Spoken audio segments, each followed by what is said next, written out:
bizga logaritm qanaqadir ifodani a ga tenglaydi, keyingisini b ga tenglaydi. Bizga topishimiz kerak bo'ladi. Logaritm 6^45 ni mana shu a va b ifodalar bilan biz ifodalar berishimiz kerak. Yechimini shu a bilan b bilan moslab berishimiz kerak. Mana shu logaritm 6^45 ni qanday ajratib yozsak bo'ladi? Endi ma'lum narsani o'tganmiz. Logaritm misol uchun a² b ni qanday yozsa bo'ladi desek, logaritm s² b shu logaritm s² a holat bo'yicha manfiy ifodani ochib olishimiz kerak. Qanday ochadi? Biz mana shuni ifodani mana shu s ni o'rniga qanaqa qiymat qo'yaman desanglar, o'zimiz beramiz. Yo'q. 3 turkum o'rnida asoslarni biz 3 ga moslashtiramiz. Logaritm 3^² tepada 5. Logaritm 3^² necha bo'ladi? 6. Endi nima qilamiz?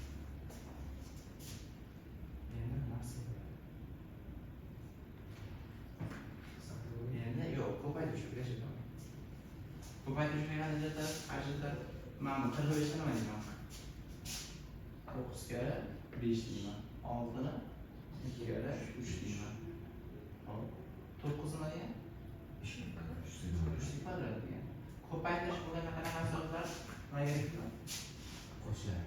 Logaritm 3^3 ni kvadrati qo'shilgan logaritm 3^5. Aslida logaritm 3^2 necha? 2 qo'shilgan logaritm 3^3. Hop, ana endi bizda nima bo'ladi? Mana bu oldiga uchratda bu 2 degan qiymat beradi mana shu yerda. To'g'rimi? 2 qo'shilgan. 3^5 nima degan? 3^5 degan mana shu ifoda men uchun a ni o'rniga qo'yaman.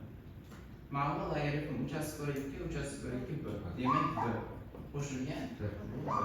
Demak ifodani a va b orqali ifodaladik bo'ldik. Mana ajratib burga olib kelish kerak ekan. Keyingisini nima qilamiz?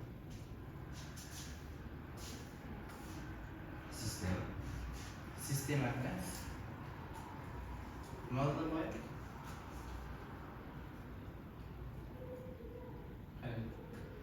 Endi bizdan mana shu ifodani a ga tenglab berib, bizga logaritm 7^3 ni a orqali ifodalab topib beradi. Biz boya logaritm 147^63 ni mana bu formula asosida yo'l olaylik. S ni nima bo'ladi? Ikkinchisiga moslasam 7 ga moslayapman. Shunda logaritm mana shu ifodani yo'l olsam 7^63 asli logaritm 7^147 deb yozib. Endi 60 nima degan?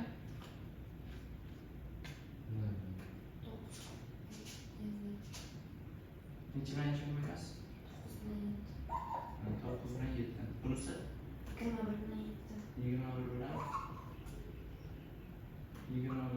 7 bo'lsa, shunda 7 ni kvadrati bilan 2 ga 7 ni kvadrati bilan 2 mi? Yo'q, 3 mi? 3 a. 49 3 ga ko'paytirsak 1 keladi. Keladi. 21 bilan 7 bizda 21 da ham bo'laklasak 3 kara 7, keyin yana 7. 2 ta 7 degan 7 ning kvadrati keyin 3 degan. Demak, shu holatda bo'ladi. Ko'paytma bo'lganda bag'asiga qo'shib shaklda yozaman. Shunda logaritm 7^3 ning kvadrati qo'shilgan logaritm 7^7. Shunda bunisi logaritm 7^7 ning kvadrati qo'shilgan logaritm 7^3. Hop, endi mana shuni yozish kerak. Mana shu bunga ifoda a ga teng. To'g'ri? Mana shu 7^3 ni nimagadir tenglab yozishim kerak. Logaritm 7^3 ni nimagadir teng bo'lishi kerak. Demak, to'g'ri yoz. To'g'ri? Mana buni olib o'chirsak 2 logaritm 7^3 qo'shilganmi?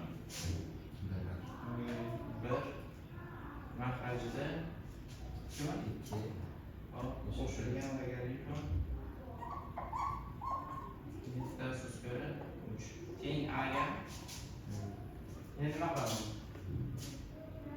Men 7/3larni nimagadir tenglashtirish kerak. 7/3larni nimagadir tenglashtirish uchun bu proporsiya bo'laman.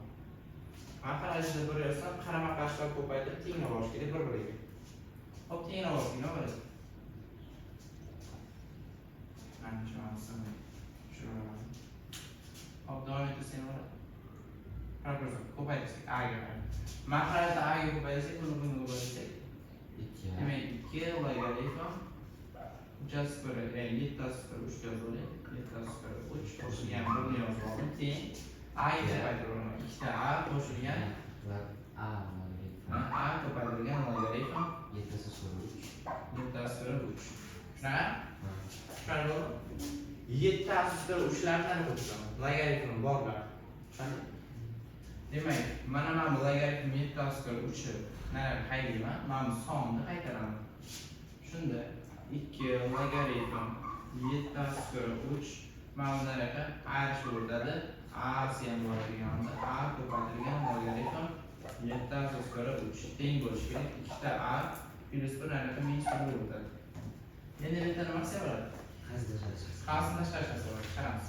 Logaritm 7/3 ni qasd tashlashsak 2 ayrilgan A qoladi. Teng nimaga?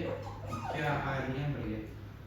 Noma'lumlar oltita qanaqadir ko'paytirish tursa, mana shu ifodani tenglar tarafga bo'lishib o'tsa bo'ladi. Logaritm 7/3 teng bo'ladi.